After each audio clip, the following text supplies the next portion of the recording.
I am here in the doghouse between the benches, and I've pulled up the floorboards. Underneath the floorboards here is going to be the systems room, one of the systems rooms. So here where I'm standing is going to be where the propulsion motor will be, and then you can see the shaft log just after that. And basically from the shaft log aft all the way to the bulkhead is going to be the battery box. So all the batteries will be stored right in this area. And that's what we're going to do this week, is build a watertight battery box. My name is Matt. Follow along as I turn Duracell, the legendary ocean racing sailboat, into a comfortable cruising home. Now there's two really important criteria for this battery box. We're spending a ton of money on these batteries. It's a big battery bank. And as you can see, I'm putting the batteries right below the door. We could try to imagine that we're at sea and we get pooped by a wave. It's unlikely to happen, but if water gets in the cockpit and gets through the door, it would fall right onto the battery box. And so it's really important that I make it watertight so the water cannot get into the battery box no matter what. And then second, it needs to be very inspectable. This is going to be one of the heart of the system, and so I just need to be able to get in there, have great access, do any work I need to do, and things need to be able to move around it, I guess is the best way to put it. It's basically blocking any access, or it's blocking the passageway from that space to the systems area that's behind this bulkhead. So that's quite the puzzle to figure out how to make sure everything can get around it while also being accessible and being watertight. Now the first step is going to be cutting out the bottom of the box. The space that I'm building this box into is pretty square, so I don't need to do any templating to find the shape of the bottom, just measure and cut.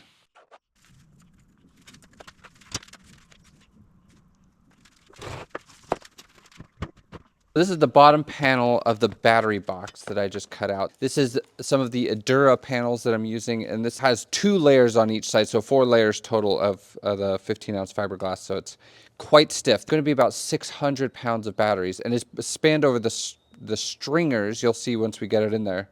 So the stringers should be holding most of the weight, but I still want this to be a really substantial box.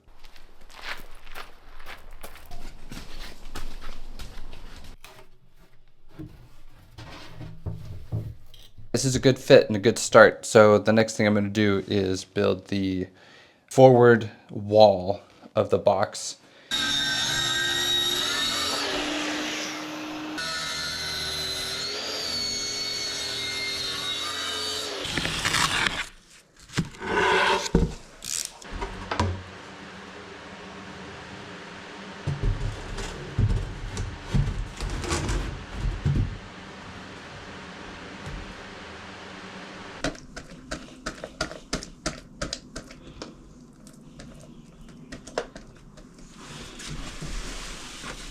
Before gluing in the bottom of the box, I painted under where the box will be built with bilge coat by Interlux.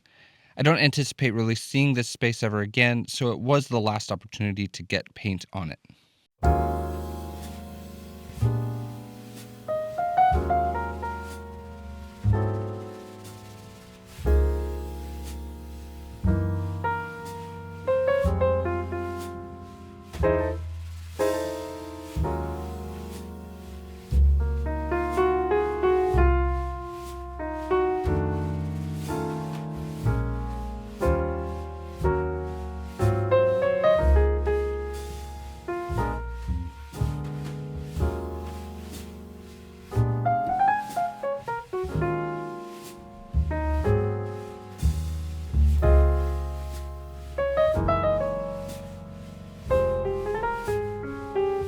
After the bottom was glued, I used screws to clamp it to the stringers.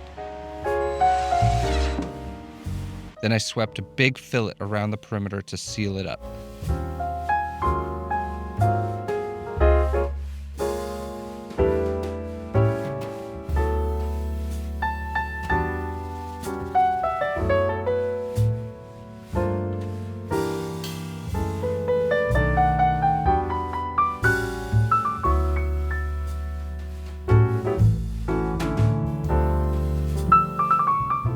So the box is built. So now I need to build the lid and a flange that the lid can bolt to. So what I'm going to use is some 2-inch pieces of foam core glass, and I'm going to glue them all the way around the perimeter of the box.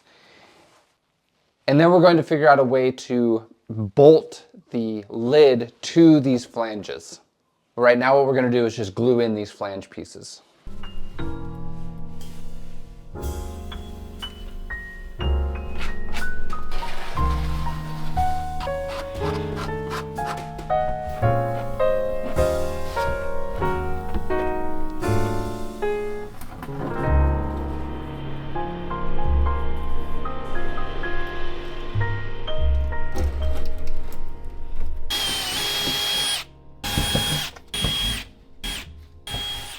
Okay, now for the port side flange.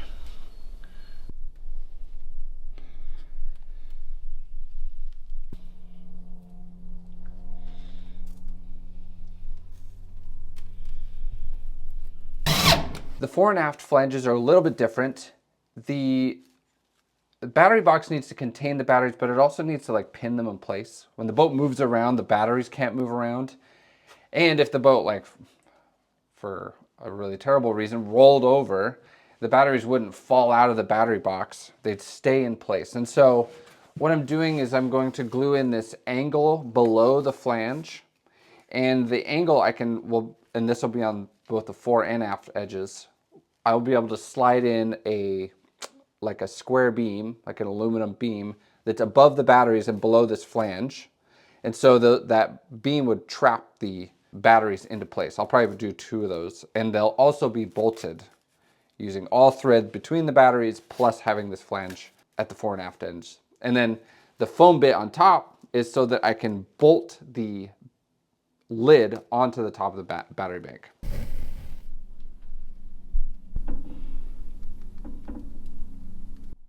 Let's zoom out for a moment.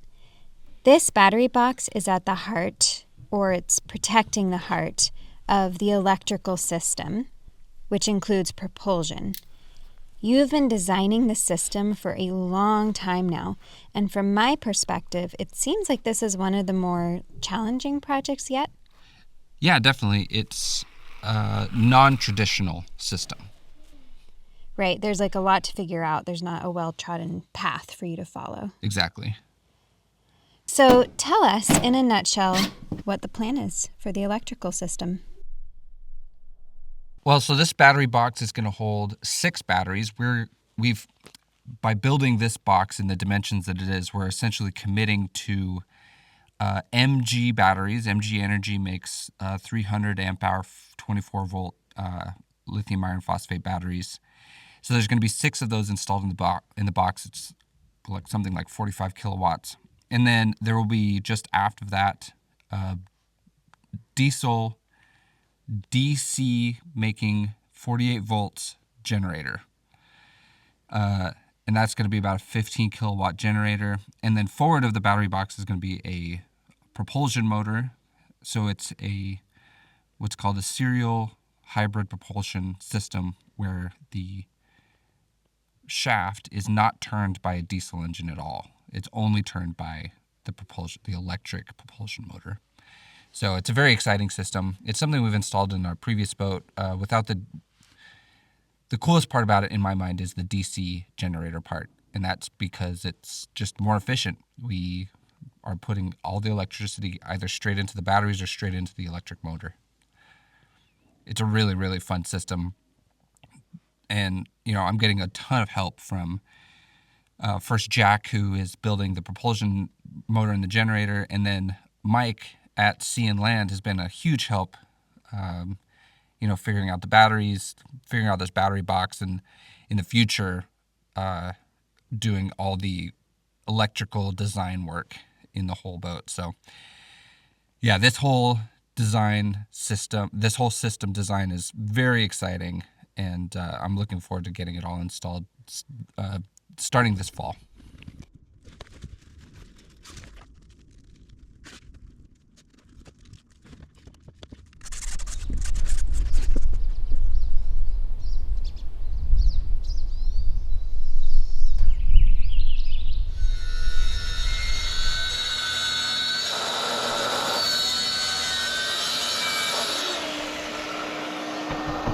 Here, I'm cutting out the lid for the battery box. All right, this box is coming together pretty well. It's actually changed a lot as I've been building it, just figuring things out as I go along. But overall, it's going pretty well. I've got the flange done. It's laminated on top. And I've actually got the lid cut out.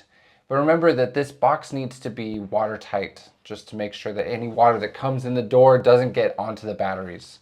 And so this lid to flange interface is going to be probably the most difficult part of this project, logistically especially. So the plan is to cast threads into the flange. This is foam core flange, and so I'm going to cast epoxy threads into the flange. So the next thing I'm going to do is drill all the holes, and then dig out some of the core so that we can fill it with epoxy and just cast the threads into them.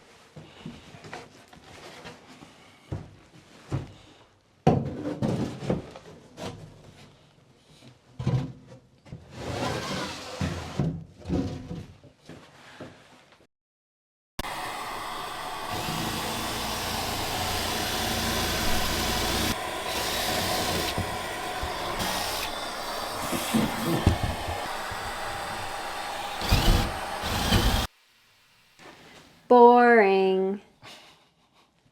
I'm marking. Get it? Boring holes. Yes, yes. Your boring holes. So I'm marking in the flange essentially where the holes are going to go. So I can come back with a hole saw and bore out the flange for the pots.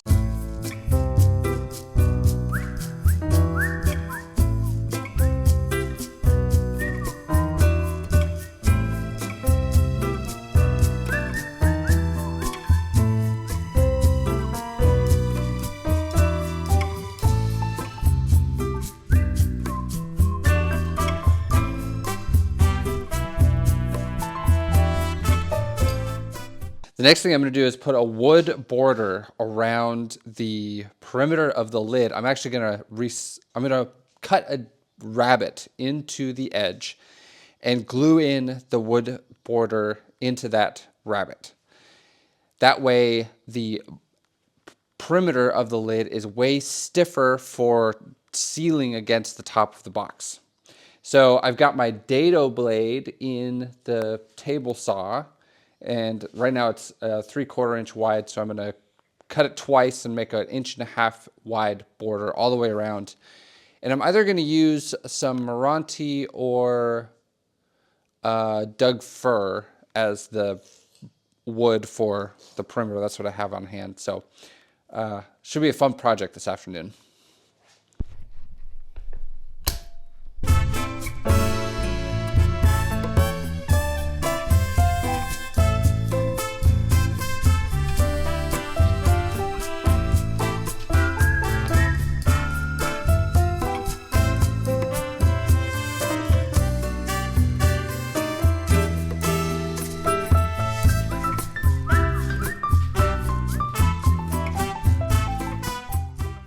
Earlier today, I glued the perimeter of Douglas fir onto the lid of the box, and I want to stiffen this box up a bit more. This is the top, and I want to make sure that when I bolt it down, it's really stiff against the seal to make the box watertight. And so this afternoon, I'm going to vacuum bag a layer of 17-ounce biax glass onto the top of this so that tomorrow we can go ahead and finish drilling the holes and then do my potting so I can cast the threads. So yeah, this afternoon's project is a little bit of vacuum bagging.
The wood perimeter that I built removed most of the holes that I drilled through the lid. Since I left the bottom skin, the original holes were marked, so I re-drilled all the holes back into the lid.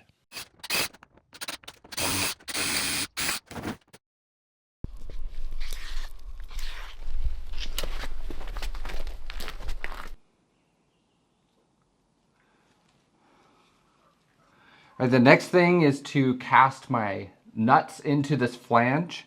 And what I'm using is my Total Boat High Performance epoxy, and added some strengthening filler to it. And I'm going to fill all my little pots with epoxy, not all the way up. I want it so that when I put the bolt in, the epoxy comes to the top of the pot. And so, yeah, I'm gonna fill each one with the epoxy. We'll bring the lid in and stick the bolt in and then let it cure. And then tomorrow we can come back and see how it looks.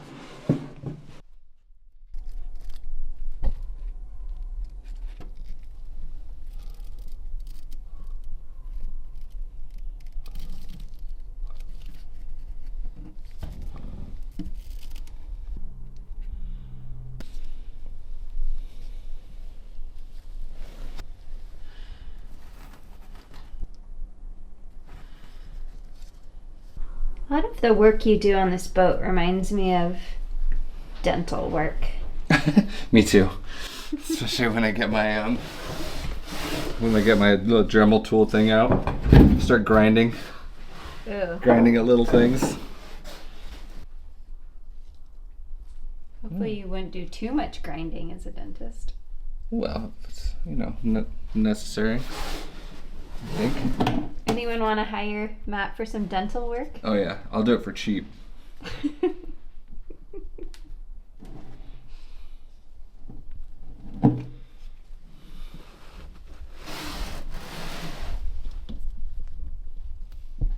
I'm wondering what your motto would be if you were a dentist, like your little line on your signpost outside your office. Would it be, you can never do too much grinding? I'll use an embarrassing amount of glue.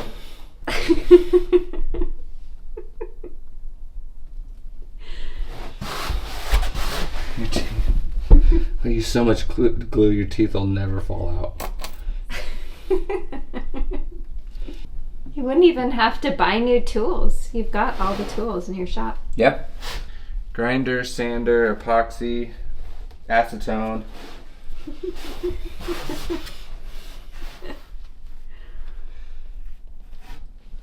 Got white paint.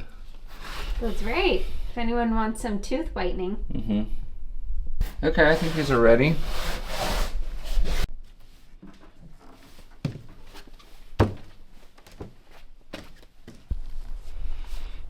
Okay, let's go get this installed.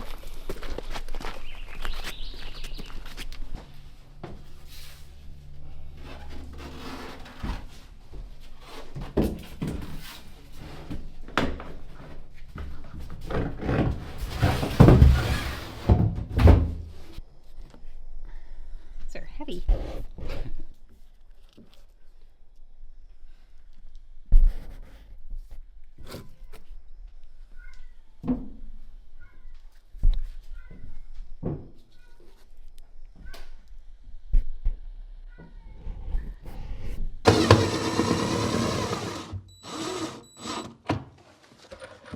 So now that the lid is on and the pots are filled with epoxy, I can go ahead and insert the bolts in. And what I'm doing is I'm waxing them before I put them in. That's just a little extra precaution so that they will come out, so they're not like glued in, and they're easier to pull out once the epoxy cures. I made the holes in the lid a little extra tight so that the bolts won't be kind of swimming around so much. They'll just be like stuck in one place in the pot. But yeah, we'll let this cure and hopefully they'll just pop right out and we'll have a whole bunch of nuts basically built into the flange of the box.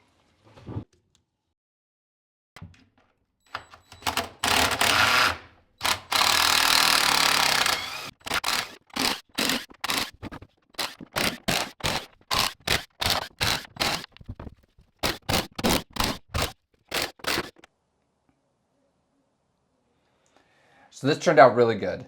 I've now got 24 nuts cast into the flange, and so it'll be a really solid, secure attachment for the lid to attach to the box. This box is not done totally. I would like to paint it for one thing, but there's going to be a few hardware things that are going to happen. One great suggestion that Mike made is that I install a window in the top of the box, and so that I can make sure that the indication lights are, I can see them through the top of the box. So I'll glue in a piece of plexiglass. There will also be a lot of hoses coming through this bulkhead that are going to come through the bulkhead underneath the box. And so I'm going to install 2 pie-high screw-in hatches at the aft end of this box so that I can open those up and access the through bulkhead fittings where the hoses come through the bulkhead. There will be glands for the cables to come through. That's why I left so much room above the batteries, is so that there's plenty of maneuverability for the cables, the battery cables above the batteries. And lastly, this box does need to be vented. There will be a lot of heat generated when the batteries are charging and discharging. And so in the quarter berth, there will be a couple holes where a fan will pull air into the box, and then there will be a vent for air to go out the box. That, you're going to be like, well, I thought this box was watertight. It's watertight in this space.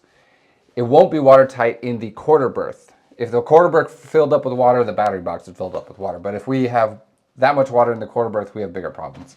And so, as far as water coming in through the main companionway, the batteries will be totally protected.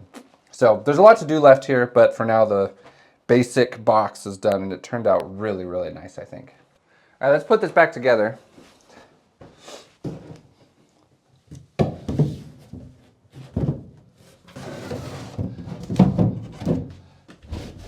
I also forgot to mention that there's going to be a gasket underneath the lid, which is neoprene. It'll be just one solid piece that goes all the way around. And you'll notice I had to insert this thing all the way back here and push it forward. And that's because this flange is in the way. I'm going to cut a little bit of that out so that I can install it in place. Make it a lot easier.